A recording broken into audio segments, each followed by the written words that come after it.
O que eu vou falar agora vale para absolutamente todas as profissões e eu gostaria que tivessem explicado desta forma para mim. Eu fui convidado para ministrar uma palestra em uma escola e exatamente no dia dessa palestra eu fiquei doente, não consegui ir. E o tema da palestra era uma escola, o tema da palestra era para eu falar, contar aquilo que eu gostaria que tivessem me contado quando eu recebi o diagnóstico dos meus filhos. Então eu vou contar aqui. Tem um conhecido meu que ele fala de uma maneira meio debochada, meio jocosa. Ele fala assim: explica para mim como se eu fosse bem burrinho. Então eu vou explicar. Eu gostaria que explicassem para mim como se eu fosse bem burrinho. Eu vou explicar agora. Isso vale para todas as produções, tá? De maneira bem simples. O mundo é dividido, o mundo todo, ele é dividido em dois: os proprietários dos meios de produção e o proletariado, os que não são os proprietários do meio de produção, que é a maioria, né? O resto de nós. Então, o que eu tenho para oferecer para quem é proprietário dos meios de produção? A minha mão de obra. E se eu tenho uma competência ou competências que são abundantes no mercado de trabalho, a mão de obra é abundante. Se a mão de obra é abundante, a mão de obra ela é barata, né? E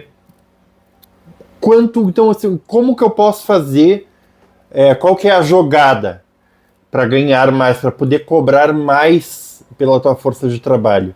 Quanto mais raras forem as tuas competências no meio de produção, mais você pode cobrar pela sua força de trabalho, pelo seu trabalho, pela sua hora de trabalho. Isso vale para clínicas, para crianças, para quem trata crianças autistas.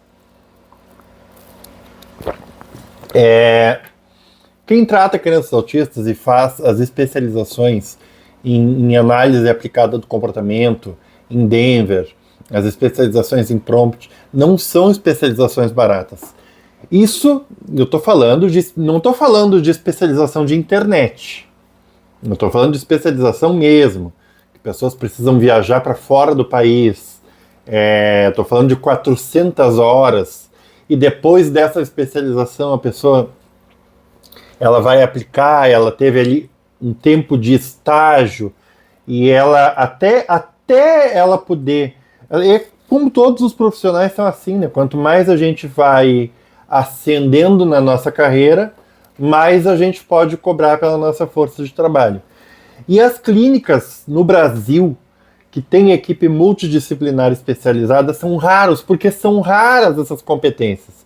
É difícil de encontrar. Se eu agora tiver um caminhão de dinheiro e resolver abrir uma clínica com equipe multidisciplinar especializada, eu vou demorar bastante para encontrar mão de obra qualificada, porque é rara. É uma mão de obra qualificada bastante rara e é uma demanda que tem muita demanda para isso, tá?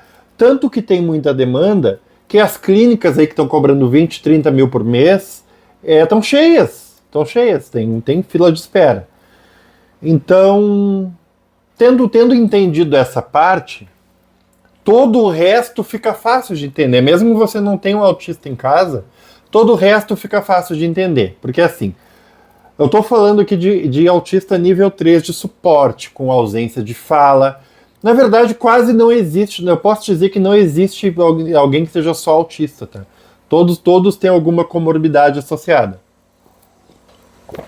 Algumas mais limitantes, outras menos, algumas mais graves, outras menos graves, mas todos têm.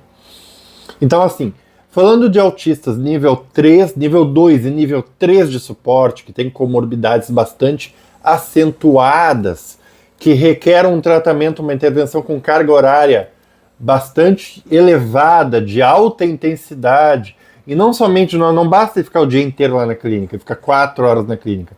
Essa mão de obra, essa equipe que vai receber essas demandas desse indivíduo, ela precisa ser uma equipe qualificada, especializada, com planejamento estratégico, com medidores de performance. Assim, eu recebo, por exemplo, Eu recebo o paciente Joãozinho hoje, aqui na minha clínica.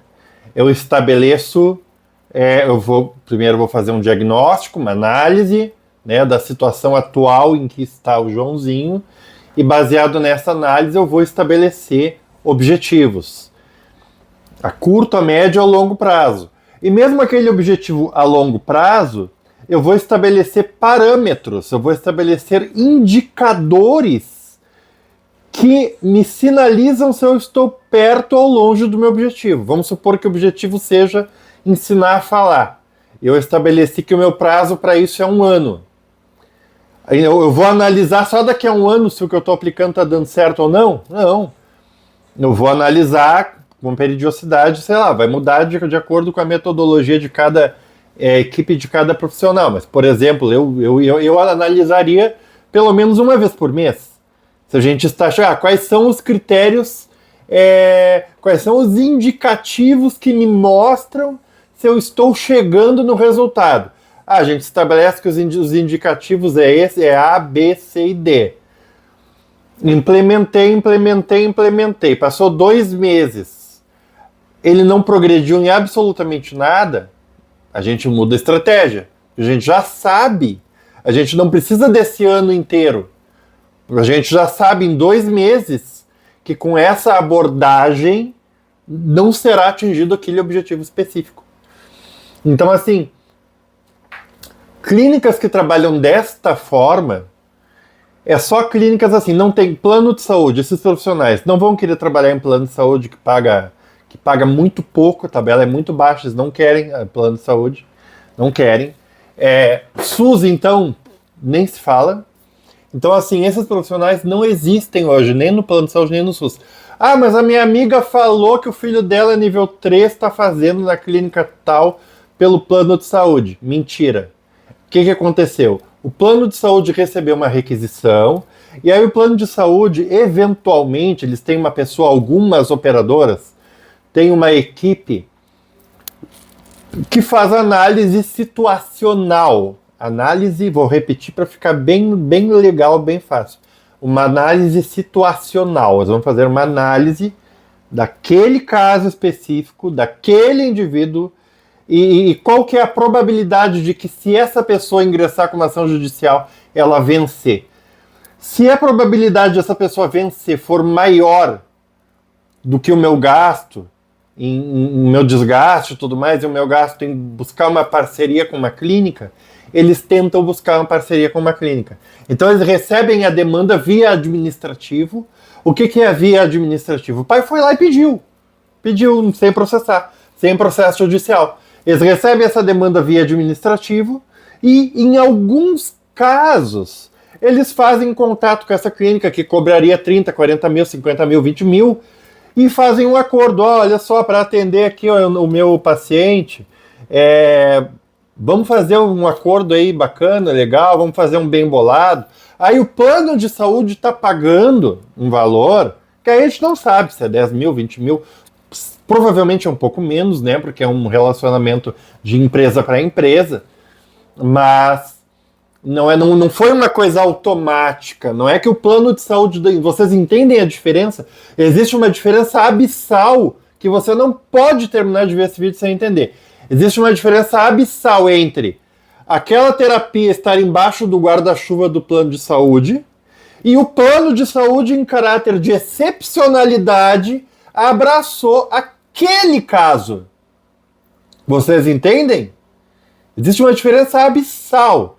Então, assim, muito embora algumas pessoas estejam recebendo atendimento especializado através de planos de saúde, não significa que o plano de saúde cobre.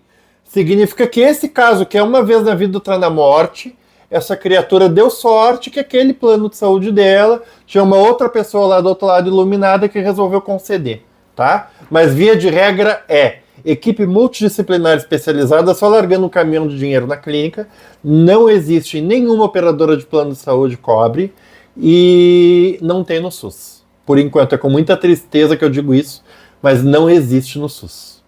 Tá legal, pessoal? Dúvidas? Deixem aqui nos comentários que eu respondo e gravo outro vídeo falando só sobre isso. Muito obrigado.